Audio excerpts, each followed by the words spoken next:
I'm Anya, 30 years old, and I'm sitting in the sterile courtroom watching my soon-to-be ex-husband Ethan laugh as he signs the final papers. He believes he's just secured a quick, cheap victory against his naive little wife. Little does he know, while he was busy cheating on me with his coworker, I was quietly building a multi-million-dollar data consulting firm right under his nose. The judge is about to read my financial statement, and I am so ready to see that smug smile disappear from his face. I met Ethan 5 years ago at a major industry networking event. He was a high-flying real estate developer, all tailored suits and smooth confidence. I was a quiet data analyst, focused on optimization and logistics. He swept me off my feet, introducing me to a life of luxury I'd only seen in magazines. But the compliments quickly turned into control. He constantly improved my tastes. He criticized my clothes, suggested my friends were limited in perspective, and referred to my corporate job, which I loved, as my little spreadsheet hobby. "Why exhaust yourself for pennies when I can give you everything?" he would say, not understanding that my career was about independence and proving my own capabilities, not just money. The first few years were a confusing mix of expensive gifts and crushing loneliness. I tried to fit in with his social circle, but I overheard his mother, Eleanor, at a dinner party refer to me as Ethan's experiment with the working class. Ethan's solution? Try harder to adapt to our lifestyle, Anya. His financial control ramped up. Despite our joint accounts, he questioned every professional development course or software purchase I made, while casually dropping tens of thousands on watches and memberships without a second thought. My promotion to senior analyst was met with zero support. "Is the modest bump in salary worth the extra hours away from home?" he questioned.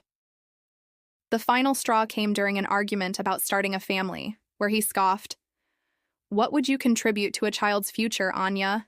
Your insignificant salary." That moment solidified my decision. I needed financial independence.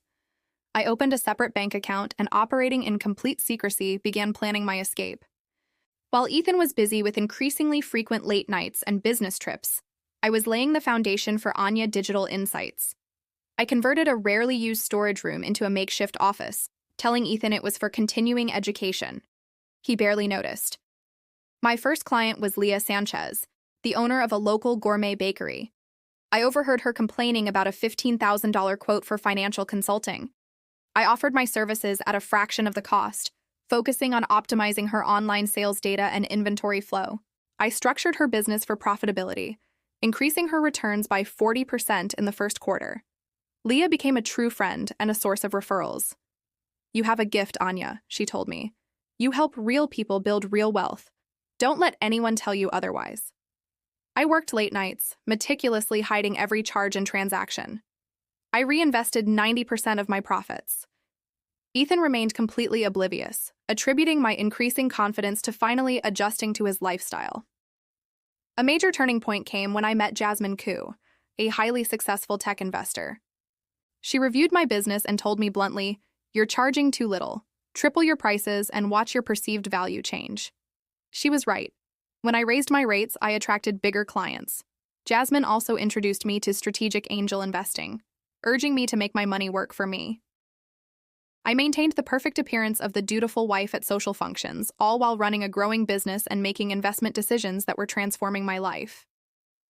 4 years in, I caught Ethan, not with some complicated investigation, but by parking near the upscale restaurant he frequented. He walked in, not with a client, but with his colleague, Chloe. I took photos. When I confronted him, his half-hearted apology quickly turned into blame. "You've been so wrapped up in your little consulting projects, you've become boring, Anya." A few weeks later, he simply announced, "I want a divorce, Anya. Chloe and I are planning a future together." He offered me a pittance, a small settlement, believing I had no resources to fight. He finished with a threat. "By the time my lawyers are done, you'll be lucky to afford a small apartment." I closed the door behind him and smiled. He had no idea what was coming. Ethan's initial settlement offer was insulting, a $60,000 one-time payment and 6 months of living expenses. My formidable attorney, Veronica Ortiz, advised me to formally reject it and begin financial discovery. Ethan and his lawyer, Mr. Blackwood, tried every trick, delaying disclosure, minimizing the value of his stock portfolio, and spreading lies in our mutual social circle. Veronica and I made a strategic decision. We would temporarily withhold the true scope of my business.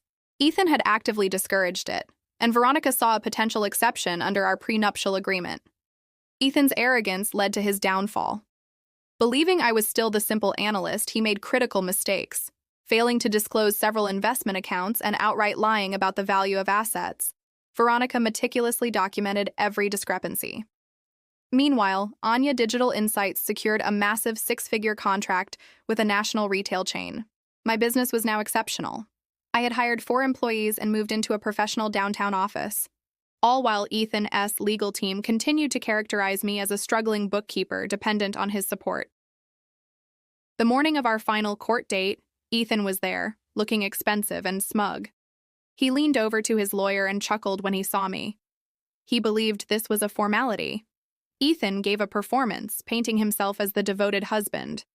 Mr. Blackwood argued to minimize my contributions and keep all the major assets for Ethan. When the time came to sign the initial divorce decree, Ethan signed with a flourish. As he passed my table, he leaned in to whisper, "Enjoy going back to your parents' place." Then, Veronica began. She methodically presented the evidence of Ethan's financial deceptions, the hidden accounts, the patterns of financial control. Ethan's smugness began to crumble. "Furthermore, Your Honor," she said, "we request the court consider Mrs. Anya's separate property, established during the marriage but without any contribution or support from Mr. Ethan." The judge asked me to submit my full financial disclosure. Veronica handed the clerk a sealed envelope, the document we'd held back until this exact moment. The courtroom fell silent as the judge read. Her eyebrows rose slightly. "For the record," the judge announced, "I will read the summary of Mrs. Anya's assets. Anya Digital Insights, a financial consulting firm established 3 years ago. Current valuation based on revenue, contracts, and intellectual property, $2,500,000. Ethan's head snapped up. His face went from shock to pure disbelief. The judge continued, "Investment portfolio, including technology stocks, real estate, and startup investments, $3,500,000. Ethan gripped the table. His lawyer was frantically whispering, but Ethan looked physically ill. "Total disclosed assets," the judge concluded, $6,300,000. The courtroom remained silent. Ethan stared at me like I was a complete stranger. Mr. Blackwood immediately tried to argue that these assets were acquired during the marriage, and Ethan was entitled to a portion. "Your Honor," Veronica interjected, "we direct the court's attention to the prenuptial agreement signed by both parties, specifically Clause 15. This was our ace. Veronica had found a clause that stated, "Any business enterprise created by either spouse during the marriage without capital investment from the other spouse shall remain separate property in the event of divorce."